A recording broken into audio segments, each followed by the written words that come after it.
ശബരിമല വിഷയത്തിലേക്ക് വരികയാണെങ്കിൽ അത് വിശ്വാസികളുടെ ഒരു അവർക്കുണ്ടായ ഒരു വിഷമം അത് ഈ ഒരു തിരഞ്ഞെടുപ്പ് ഫലത്തിൽ പ്രതിഫലിക്കുമെന്ന് ഒരു വിലയിരുത്തലുണ്ടോ? പ്രതിഫലിക്കുമല്ലോ. ഈ തെരഞ്ഞെടുപ്പിൽ ഭക്തജനവികാരം വ്രണപ്പെട്ട് അവർ വിങ്ങിപ്പൊട്ടുന്ന ഹൃദയവുമായിട്ടാണ് നിൽക്കുന്നത്.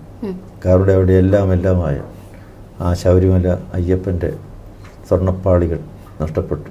അത് ഇത്ര കിലോ ഇത്ര തൂക്കമുള്ള സ്വർണ്ണപ്പാളി എന്നുള്ളതല്ല, അത് വികാരമാണ്. അവർക്ക് നഷ്ടപ്പെട്ടത് വിശ്വാസമാണ്. ആ വിശ്വാസത്തെ വീണ്ടെടുക്കും എന്ന് പറയാനുള്ള ആർജവം ഗവൺമെൻറ്റിനില്ല. കാരണം ഗവൺമെൻറ്റും പ്രതിസ്ഥാനത്താണ്. ഗവൺമെൻറ് നയിക്കുന്നവരാണ് ഇതെല്ലാം ചെയ്യുന്നത്. രാഷ്ട്രീയ CPM നേതാക്കളാണ്. അവർക്കതിൽ പങ്കിട്ടു എന്ന് വ്യക്തമായി കഴിഞ്ഞിരിക്കുന്നു. അവർക്കെതിരെ നടപടി സ്വീകരിക്കുന്നില്ല. പത്മകുമാറിനും വാസുവിനുമെതിരെ എന്തുകൊണ്ട് നടപടി സ്വീകരിക്കുന്നില്ല? അവർ കുറ്റാരോപിതരെന്നാണ് പറയുന്നത്. അങ്ങനെയാണെങ്കിൽ എന്തിനാണ് അവർ രാഹുൽ മാങ്കൂട്ടത്തിൽ രാജിവെക്കണമെന്ന് പറയേണ്ട കാര്യം? അദ്ദേഹം കുറ്റാരോപിതൻ.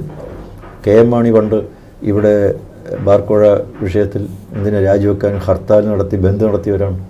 അന്നും അദ്ദേഹം കുറ്റാരോപിതരായിരുന്നു. എന്തിനാണ് നിയമസഭയിൽ ഇത്രയധികം ബഹളം ഉണ്ടാക്കി വസ്തുവകകൾ മുഴുവൻ നശിപ്പിച്ച് വലിയ അക്രമ പ്രവർത്തനങ്ങൾ അന്ന് നടത്തിയത്? എന്തിൻ്റെ പേരിലായിരുന്നു? അന്നും KM മാണി കുറ്റാരോപിതനാണ്. അപ്പോൾ ഇത് ഇരട്ടത്താപ്പാണ്.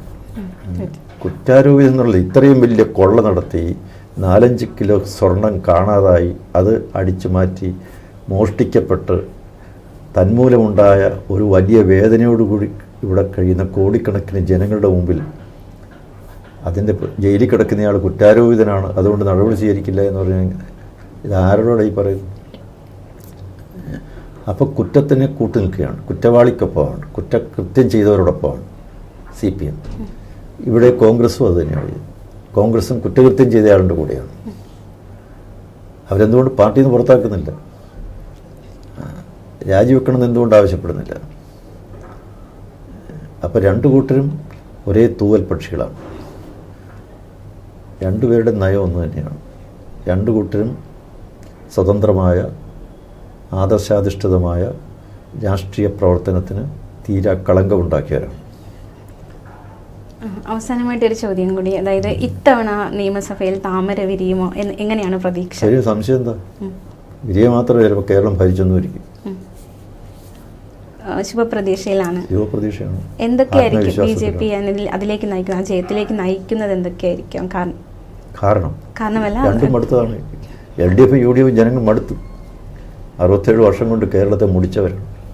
ഇവിടെ എന്ത് പുരോഗതി ഉണ്ടാക്കിയത്?